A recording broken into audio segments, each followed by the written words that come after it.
రానియకుండా చేశారు, సెబటైజ్ చేశారు. అంటే ఇది న్యాయమా? ఎప్పుడన్నా మనం చేశామా ఇవి? నేను ఒకటే చెప్తున్నా, కబద్దార్ జాగ్రత్తగా ఉండండి. అధికారులు కూడా కోరుతున్నా, కోడ్ ఆఫ్ కాండక్ట్ మీరు ఫాలో కండి. ఇప్పుడంతా ఎన్నికల కమిషన్ ఆధ్వర్యంలో మీరు పనిచేస్తున్నారు.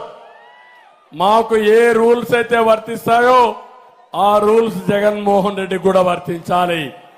జగన్మోహన్ రెడ్డి ఎక్స్పైర్ అయిపోయినటువంటి అధికారం ఇంకా ముఖ్యమంత్రిగా ఉన్నా ఆయన అధికారం లేదు.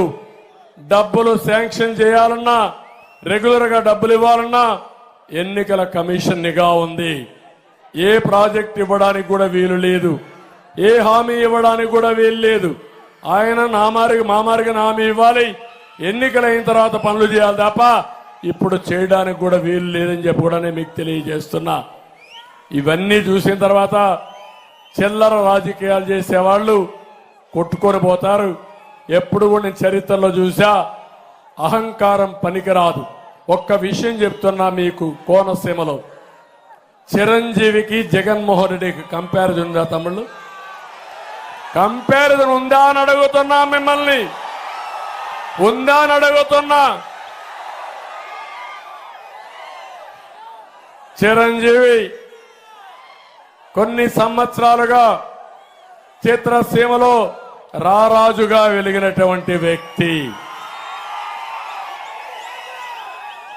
వారి యొక్క కళామ తల్లికి చేసిన సేవలు గుర్తుపెట్టుకుని కేంద్ర ప్రభుత్వం కూడా పద్మ విభూషణ్ ఇచ్చారా లేదా అని మిమ్మల్ని అడుగుతున్నా. అదే మరిగా Rajamouli one of the best director. ఆయన సినిమాలు తీశాడు, బాహుబలి ఇవన్నీ. త్రిబుల్-ఆర్ కూడా మన తీశాడు. ఆయనకు కూడా పద్మభూషణ్ ఇచ్చారు. అలాంటి మహామహుల్ని, సినిమా హీరోల్ని పిలిపించి ఇంటి దగ్గర అవమానం చేసిన విధానం ఒక్కసారి మీరు గుర్తుపెట్టుకోవాలి. నేను 14 సంవత్సరాల ముఖ్యమంత్రిగా ఉన్నా, ఏ నటుడు కూడా నేను అవమానం చేయలా. నటుల్ని గౌరవించిన సంస్కారం మాది.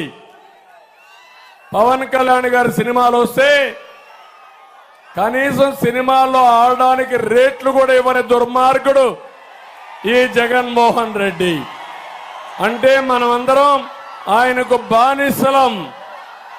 బానిసలు కాబట్టి ఆయనకు ఊడిగం చేస్తే మన సినిమాకు రేట్ ఇస్తాడు. వీళ్ళ అబ్బా సొత్తు, వీళ్ళ నాయన సొత్తు అనుకున్నాడు. అలాంటిది చిరంజీవి గారిని, సినిమా ఇండస్ట్రీ మొత్తాన్ని అవమానం చేసిన వ్యక్తి, అహంకారైనటువంటి వ్యక్తి ఈ దుర్మార్గుడు. కానీ పవన్ కళ్యాణ్ గారిని నేను అభినందిస్తున్నా, బాలకృష్ణని అభినందిస్తున్నా. నీ సినిమాలను ఏమైనా చేసుకో, ఆడగనకపోతే చూసుకుంటాం, నాకు మెరిట్ ఉంటే ఆడతాయని చెప్పిన వ్యక్తులు పవన్